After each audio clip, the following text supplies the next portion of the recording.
Hi everybody, this is Eye of the Dawn, and I wanted to share with you this new deck I got. Let me pull back all up on the camera. This is the Sacred India Tarot. I am super excited. If you follow me on Instagram at TangleFairy11, or if you know me at all, you know I'm always talking about archetypes and avatars and aspects of nature. The truth is about life is that we're channeling, we're downloads of different energies, and we're part of the one, you know, but we're different aspects of this nature. And it's a privilege to be in a body, because we all work really hard to get to this point, and to get to this point is a responsibility to kind of figure out all the puzzle pieces, whether that be through, I mean, it would help if you had like great guidance from a master or something like that. But if you don't, then research, studying mythology is a good way to find that out. So I'm going to open this box. First of all, this is one of the most sturdiest boxes that I've ever seen before. Like it has a magnet open. And I want you to look at like the details of the artwork. Oh my God. Beautiful, beautiful. It feels really nice. And then on the back, it says the Sacred India Tarot is unique in its synthesis of two mystical and meditational streams of world culture. The tarot and Indian mythology, they blend amazingly well without compromising their own truths and cultural integrity. This is the first and the only tarot deck to work solely within the parameters of sacred Indian mythology. Almost the only living mythology today. Yes. Which is why I follow Hindu and Indian mythology. My teacher that taught me how to find myself and know who I am taught me that. You know, I learned that from him. He gave me a lot of the juice, you know what I'm saying? Like, he hooked me up with the knowledge and where to look for it. Which is why I never really resonated with Egyptology or anything. I do resonate with my Creek Indian culture, my Native American culture, as well as my Caribbean heritage. Those gods and goddesses do resonate with me. But yeah, Hindu Eastern culture is true. It is like the only surviving sacred mythology they have that's wholly intact. Okay. So you open up this booklet and you see this. Gorgeous. And then, whoo, I'm spinning it. And then bam, there's more artwork inside. Beautiful. Beautiful. Now, they didn't sell this in the US. I had to order it from overseas. And it came from FedEx. And they projected that it was going to take until next month to maybe October. But it came so fast. I just ordered this last Friday. So when you open it up, you see this really thick book, which I cannot wait to dig into, to learn more about all the different mythologies of all the gods and goddesses, and my favorite symbol, the Sri Yantra here.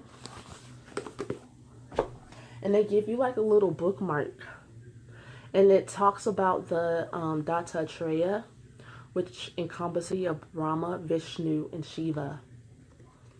I'm not going to read that whole thing. I already read it though.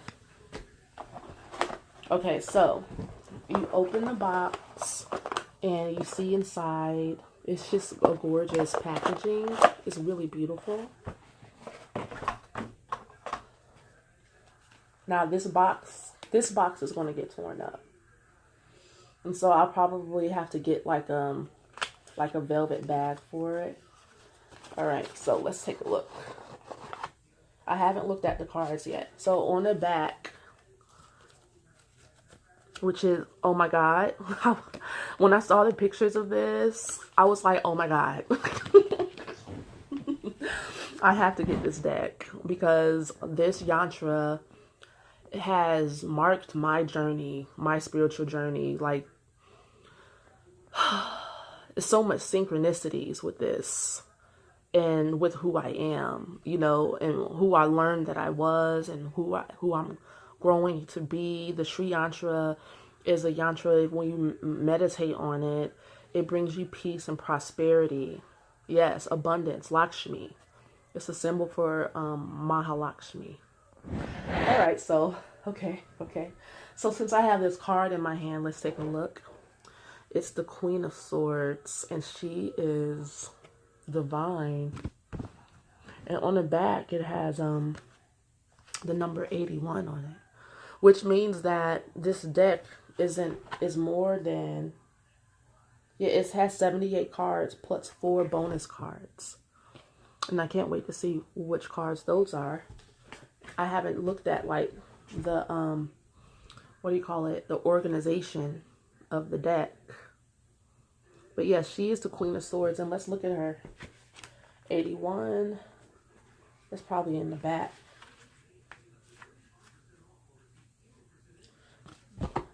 Can't wait. All right. So it says Draupadi, Sut Tatava Vaya Air, Card Tatva Jalavaya, water of air. The Dwara reveals one of the greatest and saddest women in the Indian myth is Draupadi, the dark beauty, the daughter born of divine fire to King Drupada. She is one of the 5 exemplars of chaste, wifely devotion, the original meaning of Sachi. And yet her karma, or Sati, and yet her karma also to simultaneously have 5 brothers as husbands. In an age of polygamy, rife in hatred and jealousy, Draupadi was universally acclaimed for not only living in peace with her husbands and her co-wives, but for having gained their overwhelming love and respect too. For everybody, she was the pinnacle. The inspiring eloquence that characterized her speech gives her the best lines in the Mahabharata epic. Her best friend and only intellectual equal of the day was the god Krishna.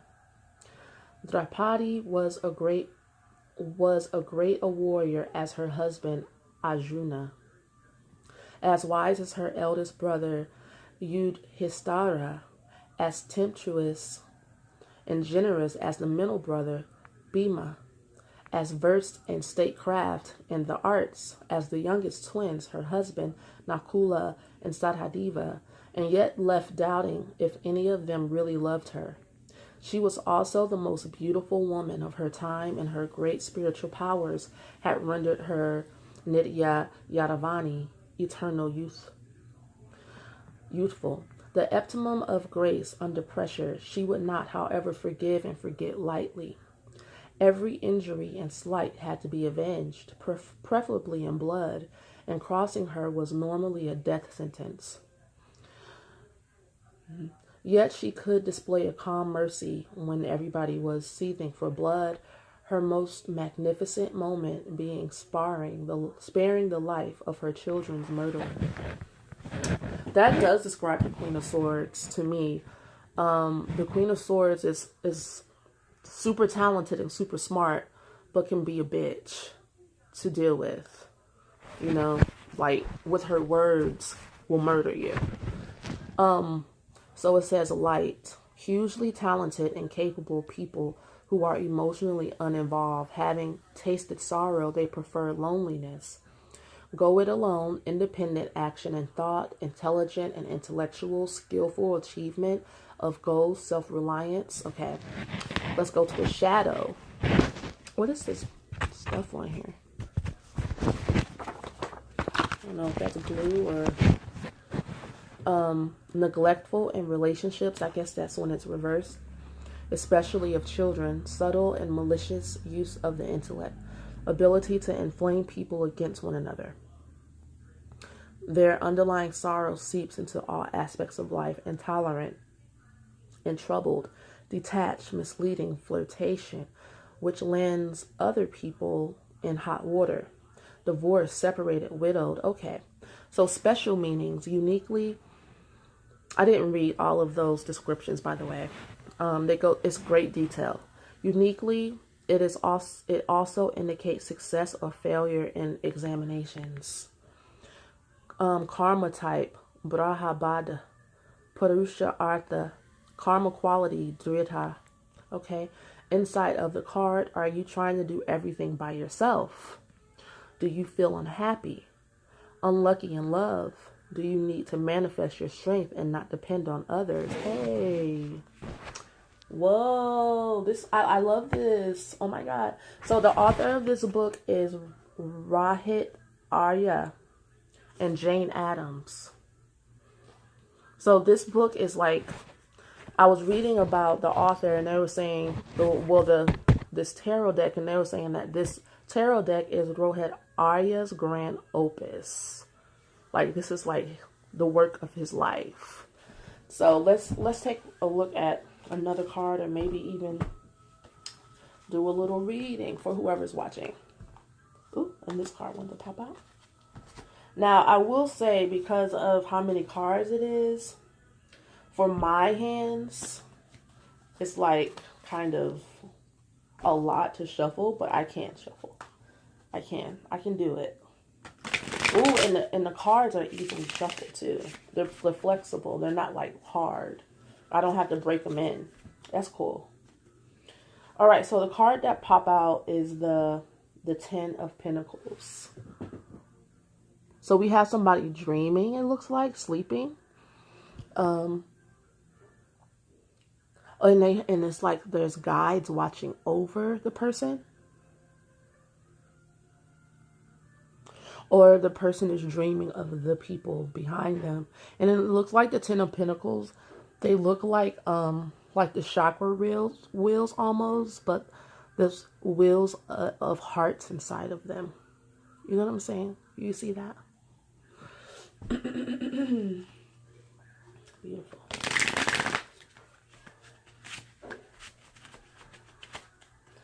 Let's see what pops out. I see with these cards, they can be bent back too far. Like, they can get like real bendy like this way. I'm gonna have to shuffle them the other way because I just shuffled them a couple of times and they're like easily bended. So I would have liked it more if these cards weren't so like mess upable, because this deck was expensive. Like, for me, it was 70 something, 80 something altogether with shipping and handling. And so I don't spend that money on decks. I be trying to find decks on sale. Be trying to get a bargain. Okay, I'm used to buying. I'll get a deck from Wish.com. I will. I'll just a little deck or whatever. My readings are still great. Doesn't matter how much you spend. Okay, okay. I can't wait to read these cards. So we have the Ten of Disc, and then we have Blessings of Babaji. Wow. Now, I was really happy to see that dark skin goddess or girl, lady, whatever she is, the Queen of Swords, because I thought this deck was going to be full of light-skinned people, light-skinned Indians, and we all know that's just not true. You know, I also try to find decks, if I can, that are culturally appropriate, like to the colors, the radiant, and the real, like, how the people's skin color is. Because every culture has their cultural appropriation-ish racist-ish where they don't like dark people. It's everywhere. It's a disease. All right, blessings of Babaji. But it was reversed. So he looks like some type of yogi. This is card number 26, okay. And then we have the 10 of lotuses. And so the lotuses are the cups. And this is card 50. This is gorgeous. Wow. We have a woman here with a cow. And I didn't know this before I read this little bookmark thing, that in Hindu culture, they believe that, well, I believe it too.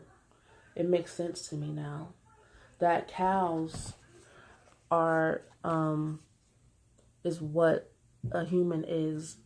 This is the last incarnation before you go into a human body, which I think is real interesting. And that makes me not want to fucking eat cows even more, because they're so gentle. I'm like, how can we eat something that's so non-threatening? It's not even going to try to fight back, because it's just kind of like doesn't have a violent bone in its body. Maybe a bull, but not a cow. I have issues with that. With when I look at the consciousness inside of these animals' faces, like through their eyes, I be like, you're like me, you know. I just have more of a say than you, but you're just about ready to talk. If I say the right thing and look at you the right way, you're probably going to start telling me what to do and what to look out for. I'm waiting. Talk to me, girl. That's how I feel when I look at my dog. When I look at Titan, he's not a dog to me. He's like a man. He's like there's a little man in there, you know, because he thinks he's my boyfriend. Okay. So let's get into this reading. Oh, I'm running my mouth. This video is longer than my actual readings. All right, 10 of disc. Maybe I won't do a reading. Maybe I'll just read one more. All right, 26.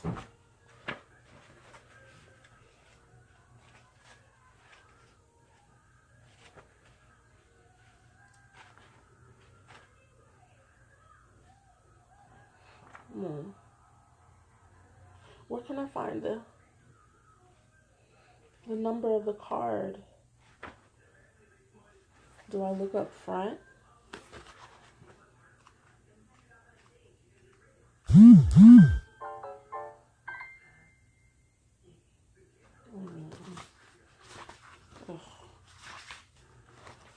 All right.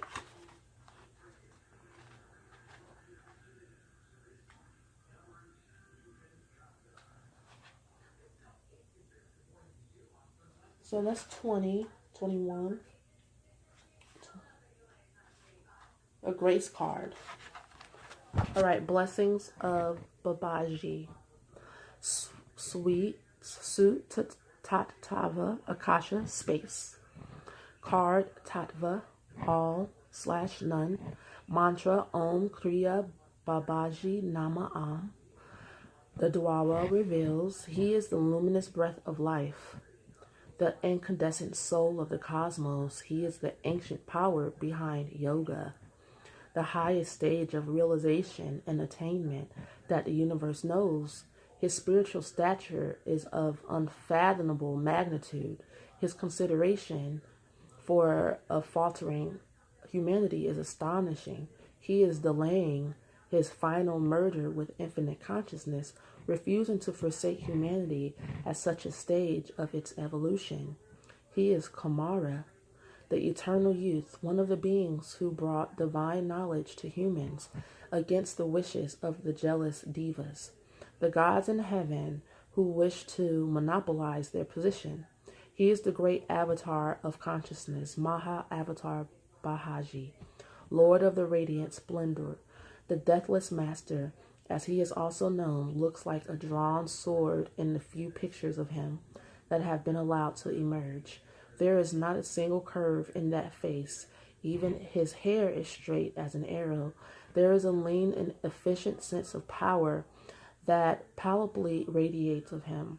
The eyes are extraordinary pools of infinite depth. This form is something he has assumed so that it can be comprehended by ordinary human minds. In reality, he is a pure light. The existence of the deathless master was brought into public knowledge by the great yogi Brahmahansa Yogananda in the now classic autobiography of a yogi.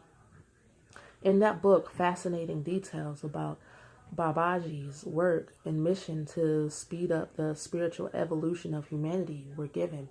He is helped in this work by his cousin, sister, Mataji. Respected. Ooh, this is long, girl. This is so long. Mother, who has attained almost the same level and is similarly immortal in youth. Okay, so what is the meaning of this card? And it's a lot to read. It's like, this book is 350 pages long. This booklet alone. That's amazing. In a reading, light. When this card comes in a reading, remove it and substitute another card from the pack drawn at random. Interesting. Now look anew at the reading in the light of all you know about Babaji, and in what way has the infusion of light and consciousness transformed the meaning of your reading and impacted the cards already laid out. This is a unique and personal event each time, and the meaning it conveys is for you alone. Of course, it would be even more if you use this card for meditation. Again, that is a personal choice, but may Babaji guide you. Shadow, none. It is an absurd conceit. Karma type, all. Karma quality, all. Inside of the card, consciousness in the universe. Good God.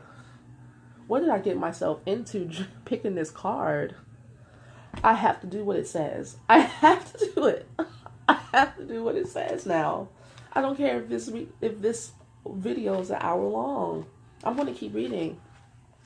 Okay, so we stopped at his cousin being a great help, and she's a mother who has attained almost the same level and is similarly immortal and youthful. Since this first revelation, there has been a veritable flood of claims about Babaji. Most of them meander along the familiar Indian channels of hyperbole. Did I say that right? And superb indifference to credibility. It is one thing to accept the word of realized masters about Babaji. It is quite another when his family seems to paraphrase Yogananda, features of spontaneous enlargement. When imaginary, history, fantasy, personal foibles, and sheer self-delusion combine, they produce entertaining narratives but do not help in furthering the work of yoga. Reality check people. To be a disciple of Babaji is the usual claim. Many acts of help and assurance by Babaji are on record. We can all be his devotees, but to claim discipleship to the living lightning is to assert constant touch with the energy field. The sobering truth is that only an avatar, a descent of God consciousness, can be a disciple of a Maha avatar. Anybody else would be fried instantly. Babaji assumes human form at appropriate times as an evolutionary catalyst. The two best known instances are when he became Lakulusha and Gorakshanath, the protector of the light. Okay. The word go in Vedic Sanskrit meaning the light of spirit. Lakulisha founded the Pashumpatha sect of Shiva devotionals in 3rd century CE, and they were famously credited with propagating yoga and yogic practices for all, instead of them being closely held ashram secrets. Oh, okay.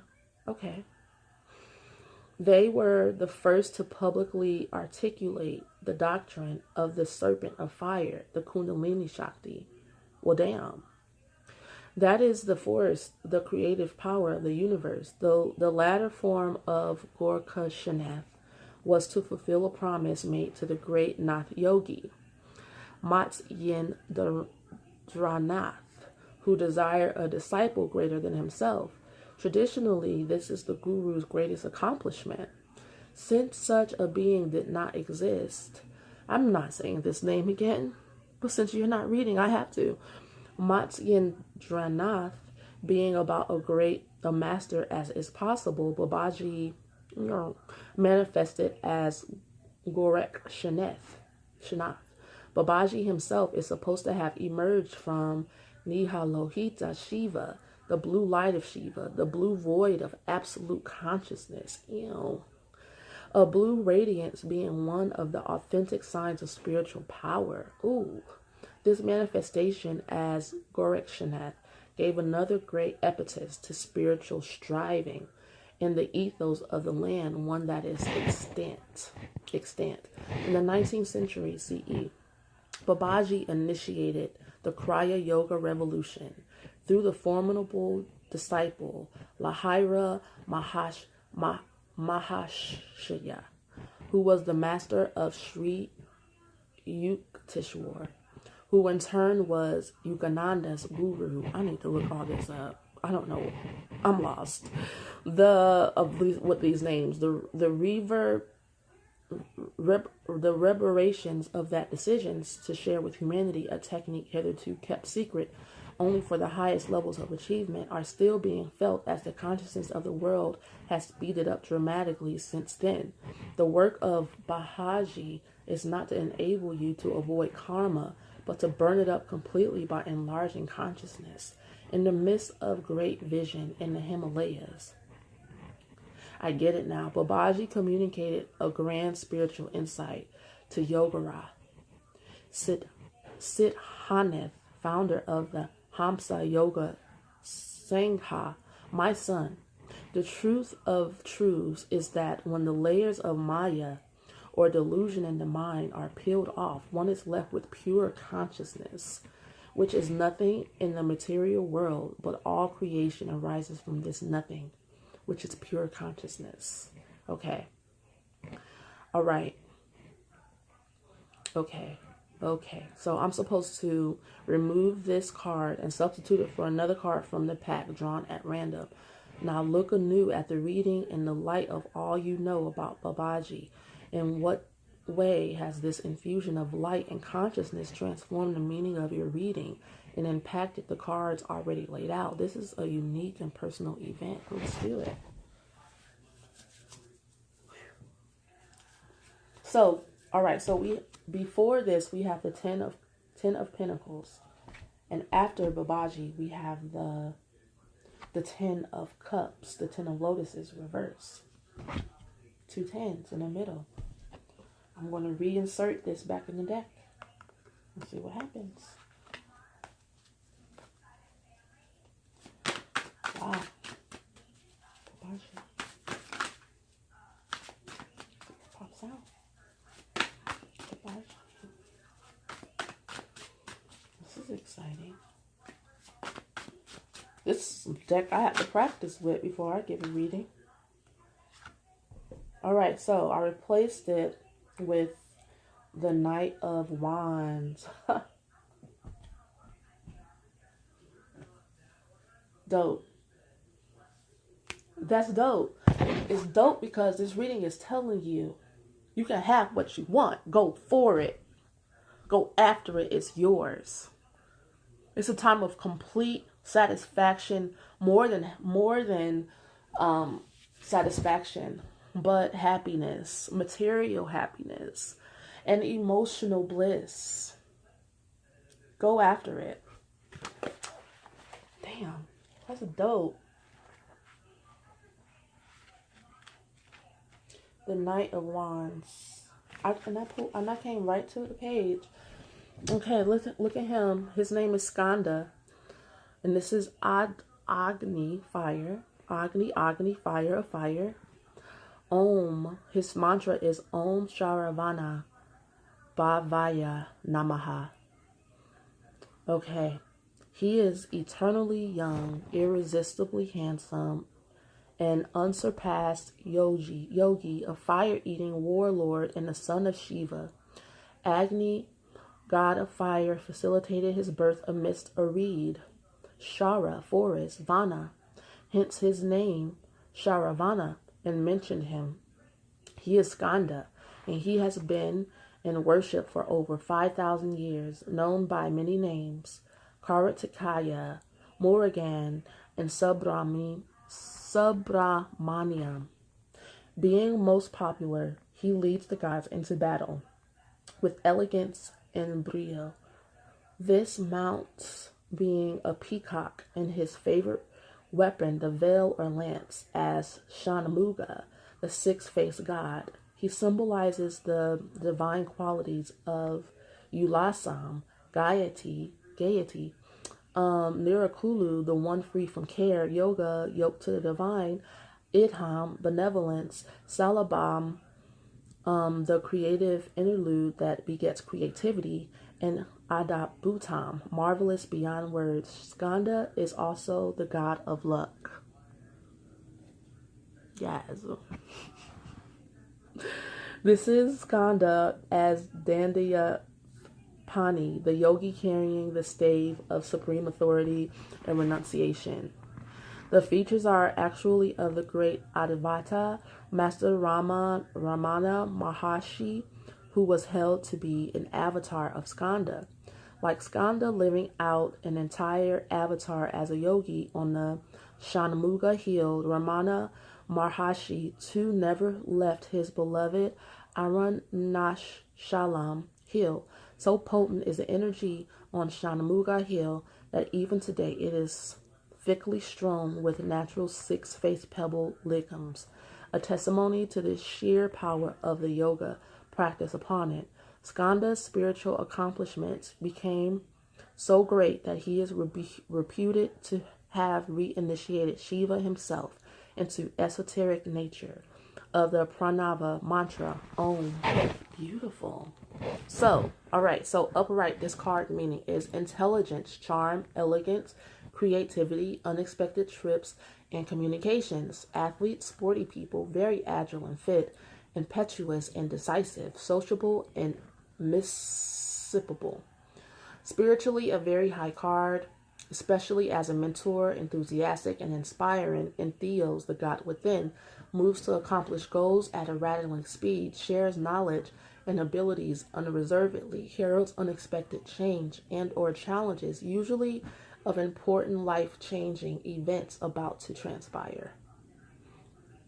Unconventional ideas and behavior, generates ideas and options at will, trips to foreign lands indicated, busy and productive phase, impatient with trivial things, irritated, daring, even audacious approach to life, vivacious and passionate, totally unafraid of change.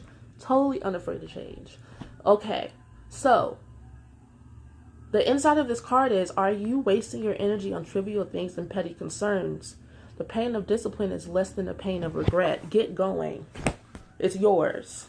Go after it. No more whining and pining about and regretting what you did not have. Let's look at what they say about the 10 of lotuses. Yes. Reversed. We got the Queen and King on the page. Okay. It says, a blight on all intuition like the dead of winter. The search for happily ever after is wrecking the present. Yes, retreat to a fantasy world shared by like-minded people. Dangerous when it becomes cult-like, allowing family to dictate all of one's values and emotional happiness. Complacency about what has been achieved, awash in sentiment. Is there anything I can do to pretend to show that I care? Joy disrupted. Okay, so what you need to learn from this card, what can you learn from your traditions, heritage, and family history? Are you blocking out real concerns for this euphoria? Malice between family members, discontent. So these cards are saying that the only thing standing in your way of happiness is you not getting on with and on with your path of being who you are and going after what you want. Instead, you're staying stuck in trivial, petty manners that have to do with your family, issues, what you did not have, what you could have did, you're singing your coulda, shoulda, wouldas, and you have accomplished a lot. You've accomplished a lot already. You actually have everything you want and everything's lined up for you. The only thing left to do is get rid of regrets. There is no regrets. And I thank you guys for watching, liking, and subscribing. I'm silly. But I really enjoy these cards. I can't wait to work with them some more. I want to use them for my zodiac readings, but I'm afraid I'm going to run into issues and stuff. I might need to practice with them first because I don't want my readings to be this long. So we'll see if I use them for my zodiac readings. Again, please comment. I want to hear from you. Follow me on Instagram at TangledFairy11 and join the Unicorn Collective at meetup.com. Go to my website, aofthedawn.com, for new articles and events that I have online and that I have in Atlanta. And I love you guys very much. I'll talk to you guys soon. Peace.